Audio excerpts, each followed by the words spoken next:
Hello and welcome to Old English Outfitters YouTube channel. I'm Alan, and today we're going to take a look at the Stevens 320 Security 12 Gauge Shotgun.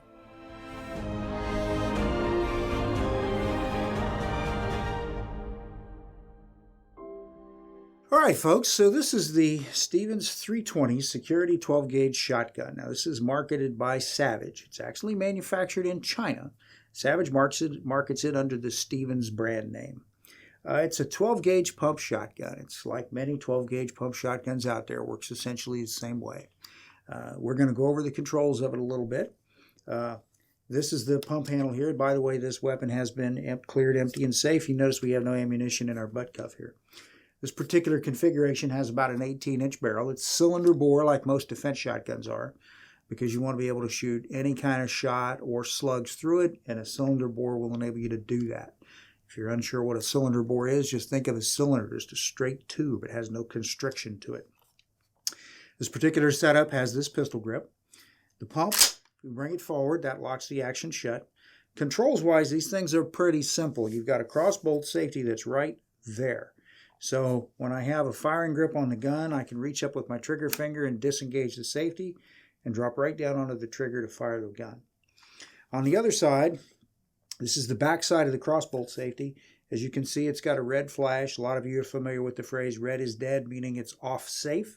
So when you see the red ring, it's off safe. When you can't see the red ring, it is on safe.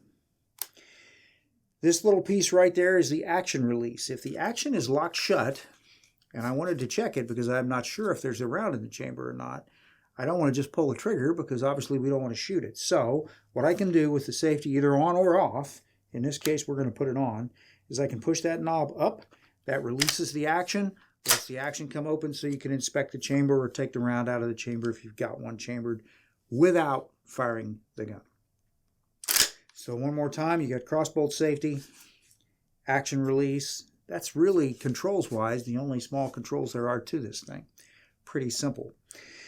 Like most 12-gauge shotguns that are of the pump variety, when you take the safety off, all you do is aim, and when you pull the trigger and fire the gun, you cycle the slide. The back cycle extracts the empty and ejects it, pushing it back forward. Chambers a fresh round from the magazine tube.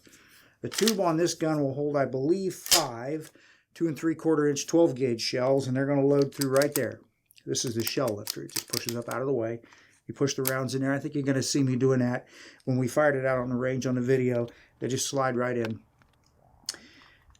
A lot of people use a shotgun like this for defensive purposes around home or farm or something like that. And it's a great choice for that purpose.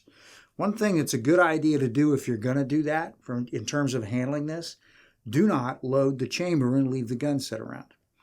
It's much easier to make sure it's empty and safe, completely empty and safe. Close it, lock it shut. Leave the safety off, pull the trigger. Now the action is loose. Leave it in that condition. Put about 3 rounds or so in the magazine tube. Now all you have to do to bring the weapon into action is pick it up, cycle the action once, and you got a round chambered, you're ready to go.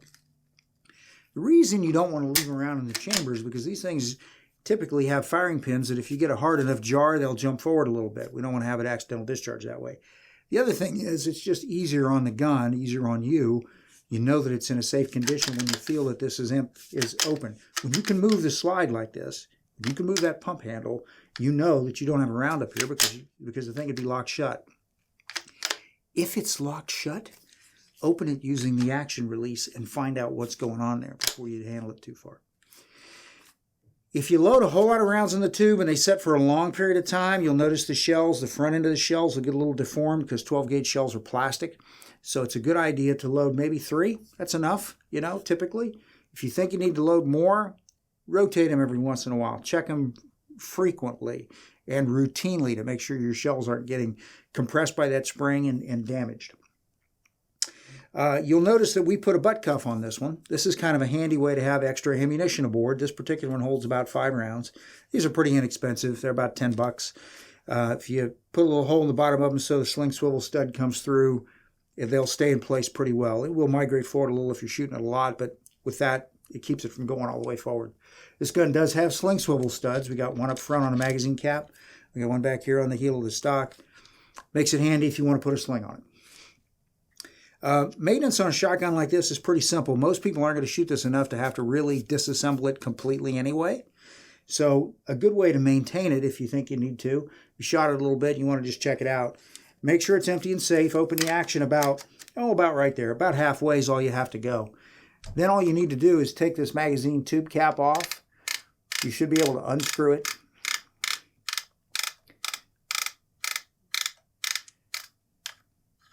Takes a little time to get through all those threads.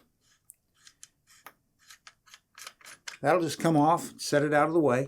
And then once you've got in that position, this barrel will just pull right off the gun, just like that. For fairly routine maintenance, you really don't need to take it any further. You can pull this action forward, clean this all out with one shot, the one-step spray and lubricant cleaner. You could do that. Wipe the bolt face off a little bit. Shoot a little fresh lube down in there. Some fresh lube on the action bars.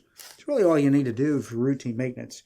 If you want to take it the rest of the way apart, you need a punch to take this pin out. This pin comes out, the trigger group comes out, and then you can pull the pump forward, which will take the bolt out.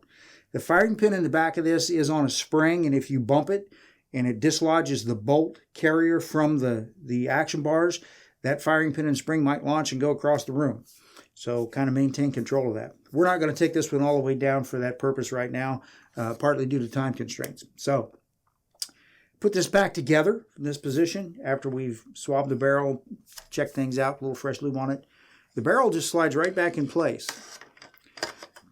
Goes over the magazine tube. Make sure that this, you don't want that up like that. You want it seated all the way, and it will be if you keep the action open a little bit. This cap, the magazine tube cap, when you put it on,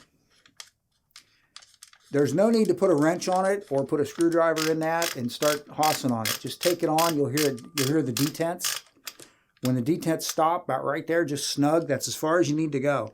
You crank it and you put it on super tight, you'll have a really hard time getting it off, and you might risk damaging the thread. So just leave it in that condition. Once you've done that, you've cleaned it a little bit, you've made sure everything's in good order. You always want to function check it. Lock it shut, stay shut. Safety on, can't pull the trigger. Safety off, can pull the trigger. Rack it. Make sure the action release works, and you're in good shape. These are on sale right now. We got them in stock. They're $199.99. They are made in China, and if that bothers you, well, then there are other options. But frankly, it's a fairly simple, fairly effective shotgun for $199. It's going to do the same thing a more expensive shotgun will do, especially if you need to put it someplace where you're not worried about it getting scratched or beat up or anything like that. 12-gauge shotgun has always been a very good close quarters defense gun against an unarmored target, and this will do the job as well as any of them. So that's it for this short review. Thanks for watching.